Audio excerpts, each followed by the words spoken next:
Ooh, I have such a good video for you today, full of really good information, all inspired by your questions from the Tang Garden cinematic. So I'm going to use that as a primary example for today, but we're also going to approach it from the business side, the concept side, like thinking of ideas of how to film a cinematic, and of course, the videography side, filming a little bit of editing and that.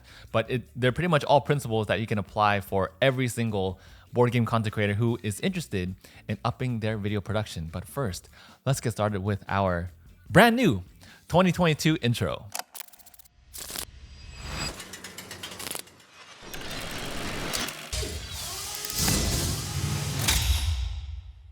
So what do you think? No music, no soundtrack, 100% inspired from Peter McKinnon's latest tutorial from After Effects. It was a mission, let me tell you, it was a mission to put together, but I really liked it. It's very different, but I'm honestly starting to move towards like the whole rustic, filmic, a little bit more old school vibes for video in that sense, especially from doing the Tang Garden intro. Okay, now instead of breaking down the Tang Garden cinematic step by step, frame by frame, I figured we would open up the audience a little bit. For anyone who is interested in making high-end video production in the board game industry. However, if you do want to see a step-by-step breakdown of these cinematics that I do, go ahead and let me know down in the comments below. Trust me, I love making those videos, but I'm just not sure if you want to see a step-by-step breakdown for that. Tip number one, you need to have this nailed down, and that is, what is your client's goal? That is the ultimate purpose of making these videos. And every client has something different. It's not always just going to be make something look cool, right? That's just so general. When you are laser focused in and ask a lot of questions, either when you meet with them or when you're emailing with the publisher, you need to figure out exactly what their goal is. Here are a couple of specific client examples. So from Unfair, they wanted to show the entire scale of the game because this is going from the base game to all of its expansions, but it's a card game that introduces a lot of theme. So with that one core mechanic, the idea there was to show how big this game can be and how big it can scale up. For Tang Garden, it's totally different, which changed the whole layout of the video and the way I filmed everything, because now the pacing is slower. It starts slower in the beginning because we're showing the prototype, we're showing the evolution, and that was the key goal here in filming Tang Garden and editing that to reflect an evolutionary standpoint versus Unfair, which had a scale. For Tang Garden, the challenge was keeping everyone's attention throughout the entirety of the video. And that's why that first intro snippet, let me go ahead and show you real quick.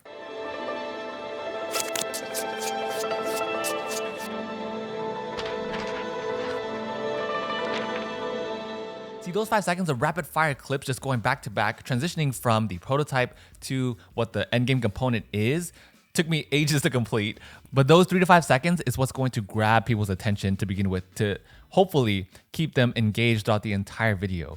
And it's those things that you need to think about. Even if your pacing for a video is slower, you need to at least insert these little snippets that is going to keep people's attention. Another way to keep people engaged throughout the whole video is to use a song that has a build-up. For me, one of my favorite all-time libraries, the one that I pretty much almost always use for high-end Kickstarter trailers, is MusicBed. This is not a sponsored video by them. I just always use them when it comes to these really big videos. They just have the best songs that hit those epic dramatic beats. And you can even search for a song that has a build-up, which is how I always look for my songs. And that's the majority of me. It's figuring out which song is going to work for the video. That's like a majority of me planning for each trailer. However, fittingly, this video is sponsored by Thundergriff Games. They have a campaign for Tang Garden from the base game, Golden Age, Ghost Stories, and the latest Seasons is on Kickstarter for the next 2 weeks. If you're interested in the campaign, I will leave links to the Kickstarter down below. It's really awesome for Thundergriff Games for helping my creative endeavors by helping me help you making videos like this.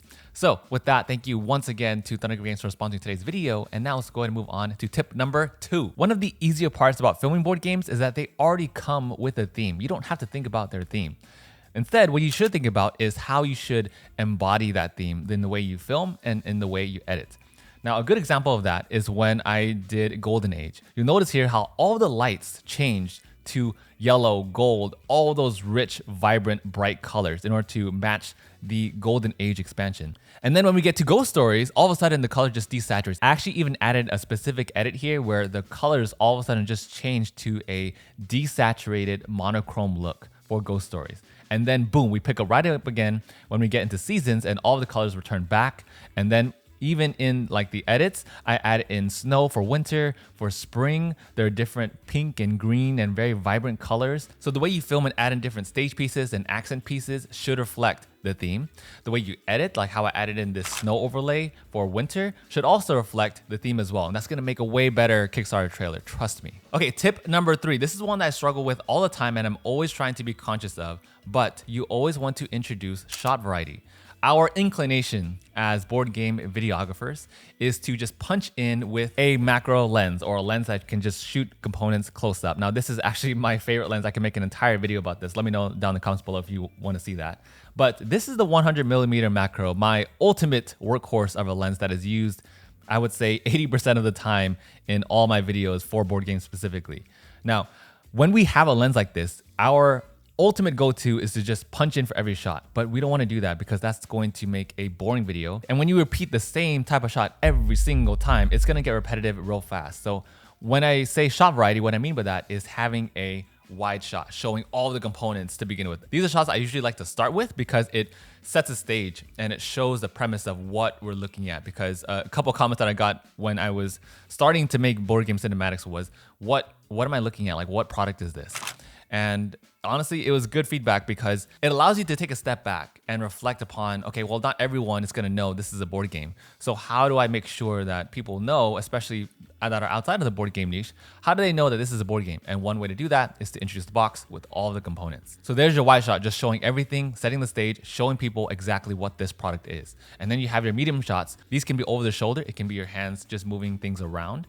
It can be introducing movement, like I mentioned many times on this channel, introducing movement as a way of introducing shot variety as well. Medium shots excel in showing like the point of view of how a player will actually look at the components. And then of course you can bring in your macro lens if you have it, or just any lens that can just shoot very close detailed shots for your components. Those are some of my favorites because you can see all the little intricate details. You can see like the little ridges in the minis. You can see like the hairline. All those things are so cool to look at. And don't forget to always zoom back out and ask yourself, okay, what information am I trying to reveal to the audience? What information does my client need in order for them to have a good trailer that really showcases the components and the board game for what it is? Think of it as a Kickstarter backer yourself. And yes, you're not telling people information directly all the time, but you're showing people and you're kind of planting seeds so that way they know what questions to ask later on, or at least things that they can find out more from in the campaign manager. Some baseline questions you can show and not tell are like, is this game going to fit on my table? How big is this game? How big are the components in relation to like hand size? All those shots, all those questions will influence the type of shots that you take. Remember that this is a trailer-oriented video. It's not a tutorial, it's not an unboxing, so you are showing and not telling people everything because you can't. You have such a limited amount of time. But again, variety, so it is okay to include text. I do include text for Tang Garden as well, but just make sure you use it intentionally and purposefully. For example, if I were to show just this clip alone, it looks cool, it sounds cool, but there's no context to that. So what exactly are we looking at here? And that is a mechanic of the game, which is where you're honoring spirit animals in the Ghost Stories expansion. Bonus tip, in order to save time, make sure you ask your publishers beforehand too to see if they want any text, any like must-have shots prior to filming, and that will save you a ton of time. Okay, so I have 2 more tips for you for making Kickstarter board game trailers. Number 4 is, what is your hook? I touched on this in tip number 1, but it's so important and vital for you to figure out exactly how you're going to hook your audience in the first 5 seconds of the trailer. Great hooks are transitions. They are adding in a ton of different types of movement to your shot. You'll notice here how I'm like flipping the component over, I'm walking into frame, I'm flipping things around this way. There's so much variety. There are a lot of visually interesting snippets that hopefully will captivate the audience all the way through. And then on top of that, it slows down for a second. It gives people room to breathe, because when you're watching videos, sometimes when things are going so fast, you kind of like hold your breath. Pay attention to that next time you're watching a video that has like a bunch of fast cuts. You'll notice how you just kind of just stop breathing for a second and hold your breath. So you want to give people room to breathe and then re-deliver. So my next one isn't like a series of fast cuts. Instead, it's just these lights just coming to frame and revealing the subject. That actually takes me to the final tip, tip number 5. And that is, lights are your best friend, especially for board game components. Like, remember, we are playing around with cardboard here and cards. They aren't exactly the most interesting products to look at.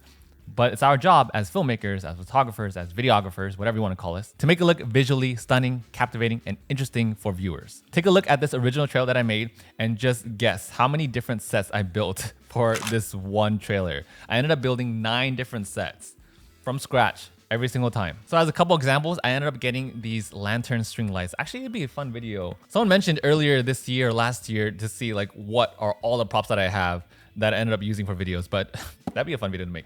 Anyways, I ended up using white and red lanterns because red is such a big color for Chinese culture.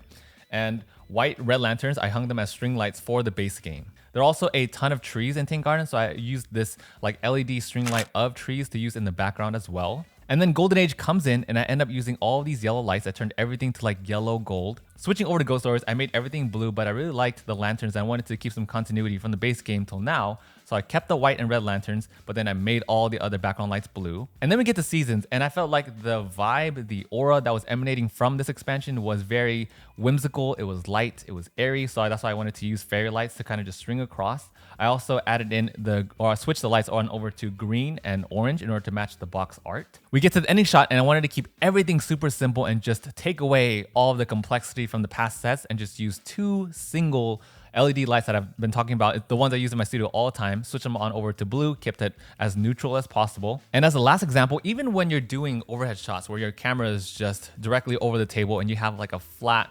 cardboard component, like you'll see here, I just strung some lights in the mid-ground. So if my lens is right here, I would have LED string lights here, and then of course a cardboard component on the very bottom. Just hanging lights like that makes a shot so much more visually interesting. But other than that, those are just a few examples of some of the sets I use and how I use certain lights. But let's go ahead and do a quick recap of all 5 tips that we talked about today. Tip number 1, what is your client's goal? Make sure you find that out from your publishers beforehand. That way it dictates the entirety of your video. Number 2, board games are all about theme. Use that to your advantage while you're filming and while you're editing. Tip number 3, my favorite one, which is shot variety. Use close-up shots, use medium shots, use wide shots, use shots where you are introducing motion, use shots where you are introducing a different type of motion. Instead of just bringing it towards the camera, maybe you bring it away from the camera. Maybe you'll spin the component towards the lens. Maybe you'll walk into frame showing component. That's the most difficult thing about board games for sure, is because they are such a static product. So one way we can introduce movement is to literally hand it towards the camera, hand it away from the camera, and so on. And then tip number 4, your hook. Super vital, extremely important. Make sure your first 5 to 10 seconds are something that people are going to want to commit to for the rest of the video. They could be transitions, they could be visually stunning details, they could be heavy sound design, or all 3. And there you go. You have people captivated, hopefully throughout the entirety of the video, but just make sure that you constantly are re-delivering that effect. And tip number 5, lights are your best friend. If you want some like very, very cheap go-to lights that I use all the time, fairy lights are amazing at that. I use them for like pretty much everything, photos, videos. So you can grab some of the ones that I use down below. And with that, those are 5 tips for making your Kickstarter board game trailers. I hope you found this video helpful. Hope you found it interesting. With that, let's get out there and make some high-end board game visuals. And if you made it all the way to the end, go ahead and comment elevated down below for what we, as in me and you, are going to bring to the board game industry. And I'll see you all in the next one.